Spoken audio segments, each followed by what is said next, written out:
In this video, we will analyze the painting My Dress Hangs There by Frida Kahlo.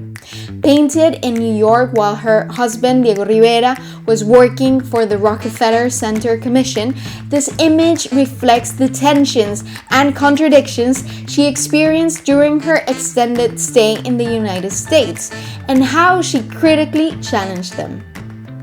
The analysis you're about to see is part of Amalgama's masterclass on Frida Kahlo, where we examine her artistic relevance and legacy within art history. In this unique learning experience, we will unveil the hidden treasures within 7 of Kahlo's most iconic paintings. By focusing on her work rather than her personal struggles, we aim to shift the conversation and present Kahlo as the powerful artist she truly was. If you want to learn more about this masterclass, you can visit our website, artamalgama.com.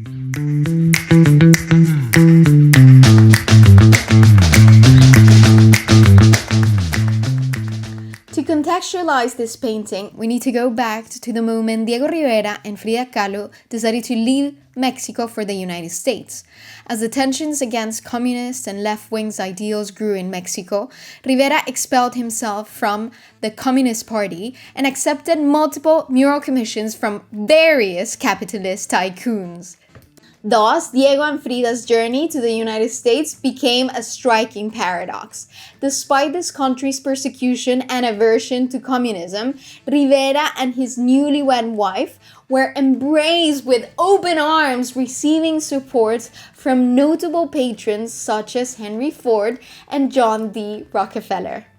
Hence, although it was public knowledge that Rivera advocated for Marxist and Lenin's ideals, visibly exposing them in his murals, the artist's legendary character allowed him to circumvent all that and position himself as the spokesperson of industrial and proletarian development. By the time the couple arrived in New York, invited by Rockefeller, Rivera had already concluded several murals in San Francisco and Detroit. During that time, Frida endured multiple difficult experiences, including a miscarriage and her mother's death, that in a way distanced her from Rivera's fascination from their North American neighbor. These feelings were captured in various artworks that help her navigate her pain during that turbulent time. Likewise, she rejected more and more American upper class, which she considered narrow-minded, snubbed, and profoundly dull. Her Tijuana dresses, once viewed with great admiration in San Francisco, received multiple criticisms in Detroit as they openly clashed with their fashion preferences. Hence, although the Big Apple represented a vastly different experience from what she lived in Detroit, showing her a new cosmopolitan world that allowed her to explore her every whim, after living for 4 years in the United States, she was more than ready to return to Mexico. Her exacerbation increased when, after working non-stop for several weeks at the Rockefeller Center, Rivera was forced to destroy his work for failing to remove the portrait of Lenin from his mural. Although he was paid for this commission, the entire mural was demolished in just a few hours. This heightened her awareness of the paradoxical and absurd nature of American capitalism and Rivera's employment by Rockefeller, further fueling her frustrations, which found expression in her 1903 painting. This image transcends the boundaries of traditional structured composition and instead takes on the form of a dynamic collage, perhaps referencing Rivera's murals. Every inch of the canvas is jam-packed with intricate detail, inviting the viewer to actively examine it to grasp its profound meaning. Still, the artist managed to divide the image into two, the upper part dominated by the industrial machine-driven ideal of American capitalism, and the lower one by its citizens' raw unmasked reality. Yet, despite the emphasis on the consumerist, production-driven economy, Kahlo gives significant attention to the turbulent waters of the sea, barely showing the sky behind. This preference allows the audience to infer her longing to escape, which she complements by depicting a ship leaving the port, creating a mental image of Frida already on board. In the middle of the composition, Frida represented two of Wall Street's major buildings, Trinity Church and the Federal Hall. George Washington's sculpture, which lay in front of the building, is barely visible as she covered it with a graph showing weekly sales in millions in July of 1933. The chart illustrates the successes of large businesses, showcasing their strong performance even after the 1929 stock market crash. The artist united both buildings with a rope to emphasize their mutual money-driven visions, complementing her statement by wrapping the cross with a dollar sign. Next to the stained glass, Frida placed a billboard for a film starring Mae West, a famous actress during the Depression, famously sexualized and admired by Diego Rivera.